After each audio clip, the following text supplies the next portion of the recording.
Најавата за попис без графа за етничка припадност ја разбранува Македонската академија на науките и уметностите. Откако директорот на Државниот завод за статистика ја отфрли можноста на пребројувањето во 2020 народот да се изјасни за својата етничка и верска припадност, дел од академиците се огласија. Не сум сигурен дека до тука само запира прашањето на структурата, нели?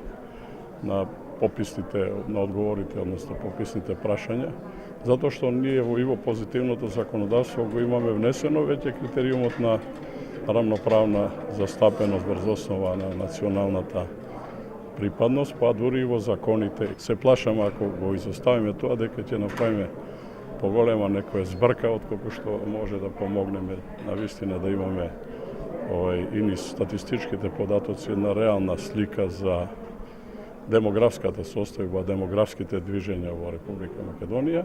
Инаку бришењето на графите за етничка и верска припадност кренаа прашина во јавноста, но и во експертските кругови. Доколку пописот ја нема оваа клучна графа, велат и дел од универзитетските професори, македонците нема да бидат забележани како посебен народ ниту во сопствената држава.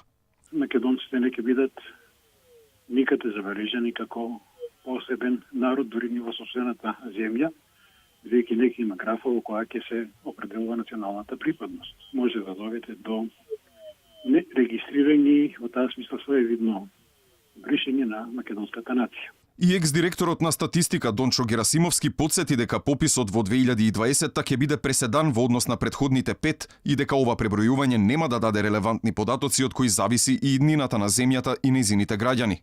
Инаку во следниот попис е предвидено да има само прашање за јазикот, односно кој јазик е мајчин за индивидуалецот и кој јазик се зборува во домаќинството.